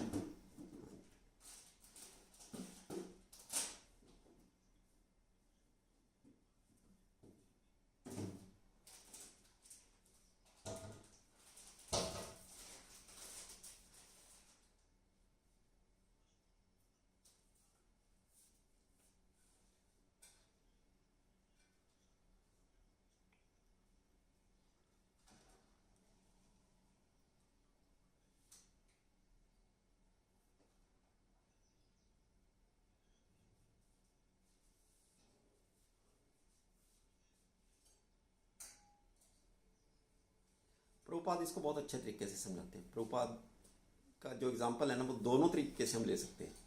प्रभुपाद कहते हैं कि एक पंखा है, उसको आपने चला रखा है, उसका स्विच ऑफ कर दिया आपने, तो क्या वो एकदम बंद हो जाता है पंखा? मतलब जैसे स्विच ऑफ किया वो तुरंत बंद हो जाता है क्या? समय से बंद होता है। मैंने जैसे बताया, इस एग्जाम्पल को हम दोनों तरह से देख सकते हैं कि एक इसको इस तरह से देखते हैं कि जो हम भौतिक जगत में पूरा टाइम, जैसे आप बताया कि ज़्यादा टाइम हम भौतिक जगत में निकालते हैं और कम समय आध्यात्मिक जगत में निकालते हैं, आध्यात्मिक कार्यकलापों में निकालते हैं, तो वो ठीक उसी तरह है कि पंखा जब हम आध्यात्मिक कार्य कर भी रहे होते हैं तो वो पंखा रुक नहीं गया होता। भौतिक जो पंखा चलता रहता है वो हमारे आध्यात्मिक कार्यों में जितनी हमें पोटेंसी मिलनी चाहिए, क्योंकि वो पंखा भी पूरी तरह रुका नहीं है, तो आध्यात्मिक कार्यों से जो हमें जितनी पोटेंसी मिलनी चाहिए होती है, क्योंकि अभी मन की वृत्ति, क्योंकि मन ऊंचा उठा नहीं होता। आध्यात्मिक कार्य करने से क्या होना चाहिए? एक मिनट इंदिरा माता जी, मैं आपको म्यूट करूं। इंदिरा माता जी आप प्लीज म्यूट कर लीजिए, और भी बाकी वक्त प्लीज म्यूट कर लीजिए प्लीज। तो एक्चुअली क्या होता है, जब हम आध्यात्मिक कार्य करते हैं तो हमारा लक्ष्य क्या होना चाहिए कि मन ऊंचा उठे, आत्मा ऊंची उठे, ये हमारा लक्ष्य होना चाहिए। लेकिन अभी पंखा तो पूरी तरह बंद नहीं हुआ, तो उसका इफेक्ट इस पे पड़ रहा होता है, वो मन को और आत्मा को ऊंचा उठने नहीं देता। ये एक लेवल ऑफ अंडरस्टैंडिंग है, वो जो प्रभुपाद जी एग्जाम्पल देते हैं। लेकिन अब इसकी दूसरी लेवल ऑफ अंडरस्टैंडिंग पे मैं जाता हूँ, जो कि ज़्यादा इंपॉर्टेंट है हमारे लिए, इससे ज़्यादा इंपॉर्टेंट है। जो आपका प्रश्न है उसका डायरेक्ट आंसर है उसमें। उसका डायरेक्ट आंसर कैसे है? प्रभुपाद ने इसीलिए बोला कि जो हमें आध्यात्मिक कार्य करने हैं, आध्यात्मिक कार्य कब करने हैं? सुबह सुबह करने हैं, ब्रह्म मुहूर्त में करने हैं, और पूरा जी जान लगा के करने हैं। पूरा जी जान लगा के अगर हम पूरा सुबह का जो मॉर्निंग प्रोग्राम है, अगर हमारा अगर वो अच्छे से हुआ होगा तो क्या होगा?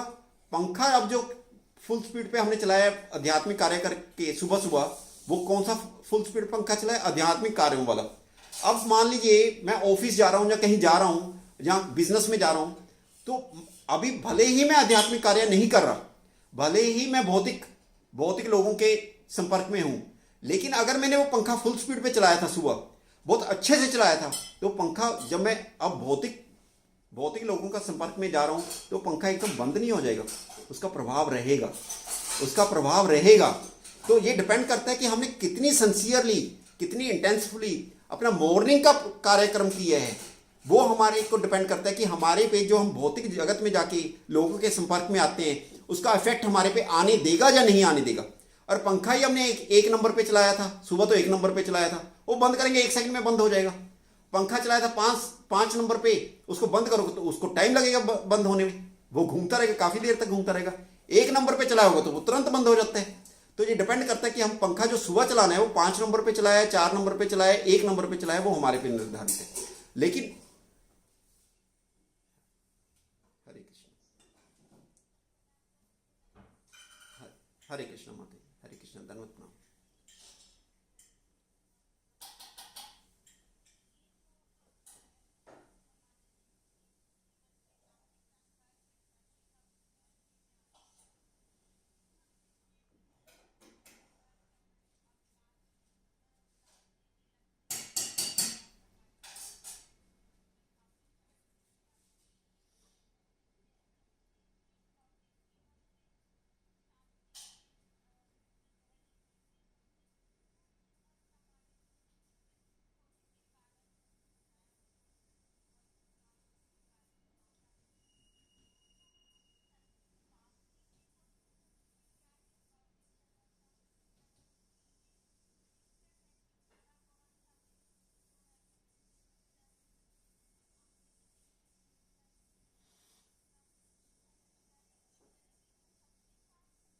नहीं,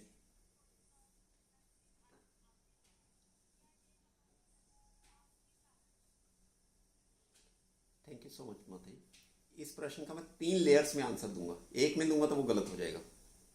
अगर तो हम प्रायः भौतिक प्राणियों की बात करें, तो आपका जो क्वेश्चन था कि क्या ये भौतिक नेचर ही ऐसी है कि वो प्रताड़ित करती ही रहती है, ये क्या नेचर ही इस जगत की ऐसी है? तो प्रायः भौतिक जीवों के लिए वो बिल्कुल ठीक बात है आपकी। और क्या हमारे जीवन में जो क्लेश आते हैं वो हमारे संचित कर्मों के कारण होते हैं, हमारे प्रारब्ध कर्मों के कारण होते हैं, वो भी आपने बिल्कुल ठीक बोला कि जो हम प्रारब्ध करते हैं, जो भी हम इस जीवन में भोग रहे होते हैं, वो हमारे पिछले जन्मों के कुंज में से एक छोटा सा अकाउंट हमें दे के भेजा जाता है कि ये आपको भोगना है। ये दोनों बातें प्रायः, मैं प्रायः शब्द यूज कर रहा हूँ, ऑलमोस्ट करेक्ट है इस भौतिक जगत में, लेकिन ये 100% करेक्ट नहीं है। अब मैं दूसरे पड़ाव पे आता हूँ कि ये करेक्ट क्यों नहीं है। क्योंकि क्या होता है कि जब हम भक्ति करना शुरू करते हैं, भक्ति का मतलब भक्ति, हेतु की भक्ति की बात कर रहा हूँ मैं, जिसमें कोई हेतु ना हो, जिसमें कोई मोटिव ना हो, एक ही मोटिव हो कि भगवान की प्रसन्नता के लिए कर रहा हूँ। एकमात्र जो मैंने आज जैसे बताया कि बुद्धि एक में लगानी है या विविधता में लगानी है, वो हमारे पे डिपेंड करता है। एक में लगाने का मतलब है कि सिर्फ और सिर्फ जो कार्य कर रहा हूं भगवान की प्रसन्नता के लिए कर रहा हूं, और कोई मेरा मोटिव नहीं है। वन सिंगल मोटिव है, वन सिंगल मोटो है कि भगवान की प्रसन्नता के लिए कार्य कर रहा हूं। जब उस तरह की भक्ति की जाती है तो माता जी प्रारब्ध भी सारे कट जाते हैं। पर तब इसी जगत में रहते हुए, जिस जगत को हम बोलते हैं कि जगत की नेचर ही है प्रताड़ना देना, इसी जगत में रहते हुए गुना अतीत हो जाते हैं। अभी हम गुणों के बंधन में हैं, इसी जगत में रहते हुए जब भक्ति ठीक से की जाती है, भक्ति जब ठीक से की जाती है तो प्रारब्ध भी सारे कट जाते हैं और यही जगत आध्यात्मिक जगत के तुल्य हो जाते हैं। जो शुद्ध भक्त होते हैं और हमारे में क्या फर्क है? शुद्ध भक्तों को ये जो तीन तीन गुण है ये प्रताड़ित नहीं कर पाते, क्योंकि वो गुणों के ऊपर टाप चुके होते हैं, गुणों को लांग चुके होते हैं। गुण वो उन पर कोई असर कर ही नहीं पाएंगे। आपको मैं एग्जांपल से समझाता हूं। मान लीजिए कोई बीज है, बीज को आप धरती में जब उसको बोएंगे तो उससे क्या होगा? पौधा बनेगा, पौधे से पेड़ बनेगा, पेड़ पे फल लगेगा और उस फल से फिर वापस बीज बनेगा। यही एक नेचुरल सीक्वेंस होती है ना। तो हमारे जो कर्मों के बीज हमारे अंदर पड़े हुए हैं, जो बीज पड़े हुए हैं जो अभी फ्रक्टिफाई नहीं हुए, क्योंकि ऐसा तो नहीं है कि हम जो अकाउंट लेके आए हैं पहले ही दिन हम सब झेल लेते हैं। कभी लाइफ में कभी कोई झेल रहे होते हैं, कभी कोई झेल रहे होते हैं, कभी कोई झेल रहे होते हैं। क्यों ऐसा हो रहा होता है? क्योंकि वो बीज कब पेड़ बनेगा, कब उसका फल हमें खाने को मिलेगा, ये डिपेंड करता है कि जितने भी बीज हम लेके आए हुए हैं सारे बीज एक ही समय पे पेड़ नहीं बन जाते, सारे के सारे पेड़ एक ही समय फल नहीं दे देते। तो इस तरह से हमारी पूरी लाइफ में वो कभी कोई सा बीज पेड़ बन जाता है, कभी कोई सा पेड़ फल दे रहा होता है, कभी कोई सा फल हमें खाना पड़ रहा होता है, कभी कोई सा फल खाना पड़ रहा होता है। तो इस तरह से हमें वो फल खाने पड़ रहे होते हैं।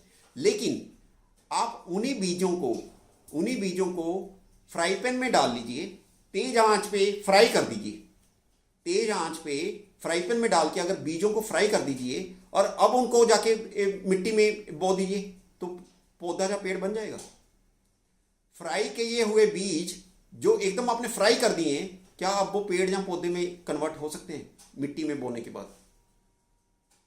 तो जो हम ठीक से भक्ति करते हैं, जब हम अहेतु की भक्ति करते हैं, वो उन बीजों को फ्राई कर देता है, फ्राई पैन में डाल के तेज आंच पे फ्राई कर देता है। तो वो बीज अब जो हम प्रारब्ध लेके भी आए थे वो प्रारब्ध भी सब क्या हो जाते हैं? जल के नाश हो जाते हैं।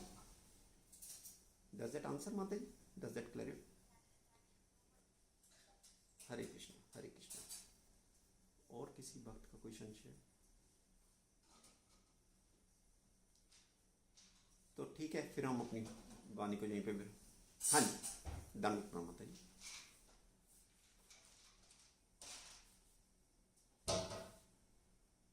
माता जी आपकी आवाज कट गई, दोबारा बोलना पड़ेगा आपको। इंदिरा माता जी।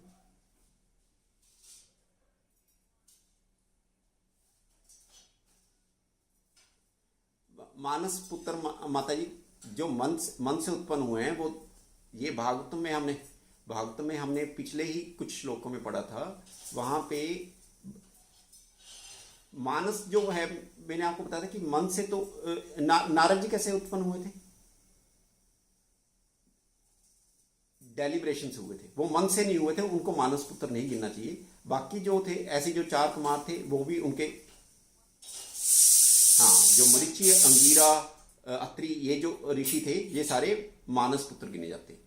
ये सारे मानस पुत्र है माता जी। जो अभी कुछ श्लोक पहले तो हमने कुछ दिन पहले, मेरे ख्याल 20-25 दिन पहले किया होगा ये वाला श्लोक, जिसमें आया था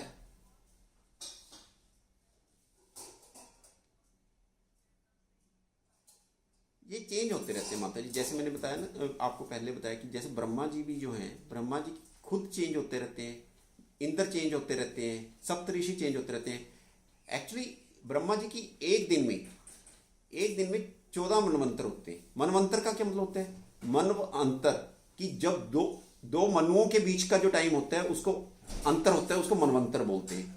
कि जब मनु का टाइम खत्म हो जाता है, एक मनु का टाइम खत्म हो जाता है और दूसरे मनु का टाइम आ जाता है, उसको मनवंतर बोलते हैं। तो जब एक मनु चेंज होता है तो उसके साथ साथ कई सारी चीजें चेंज होती हैं। मनु चेंज होता है तो उसके साथ इंद्र चेंज होता है, उसके साथ सारे देव चेंज होते हैं, उसके साथ सप्तऋषि चेंज होते हैं, उसके साथ मनु चेंज होता है और मनु का पुत्र चेंज होता है। एक मनवंतर चेंज होने पे ये सारी चीजें चेंज होती है। तो सप्तऋषि भी हर मनवंतर में, ब्रह्मा जी के एक दिन में 14 मनवंतर होते हैं। इसका मतलब 14 बार ये जो सप्तऋषि होते हैं ये चेंज हो जाते हैं। तो इस तरह से इसको, हाँ जी, हाँ, तो जो ब्रह्मा जी से ही उत्पन्न हुए होते हैं। तो सप्तऋषि जो हैं ये हर मनवंतर में चेंज, ब्रह्मा जी के एक दिन में 14 बार चेंज हो जाते हैं। इंद्र भी चेंज हो जाता है, सप्तऋषि भी चेंज होते हैं, इस कारण ये चेंज होते रहते हैं। हाँ जी, हाँ जी, हाँ जी। और किसी का कोई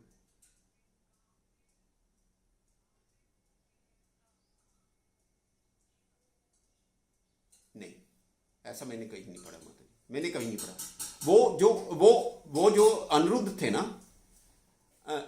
जो भगवान कृष्ण के जो हाँ पुत्र थे, हाँ, उनको उनका एक्सपेंशन माना जाता है कामदेव को। लेकिन जैसे हम कहते हैं कि बलराम जी के सारे एक्सपेंशन है, जितने भी विष्णु अवतार हैं वो सब क्या है, बलराम जी के एक्सपेंशन है, सारा जो विष्णु अवतार है। इसी तरह से अनिरुद्ध के एक्सपेंशन है कामदेव, लेकिन भगवान के पुत्र नहीं है। हाँ जी,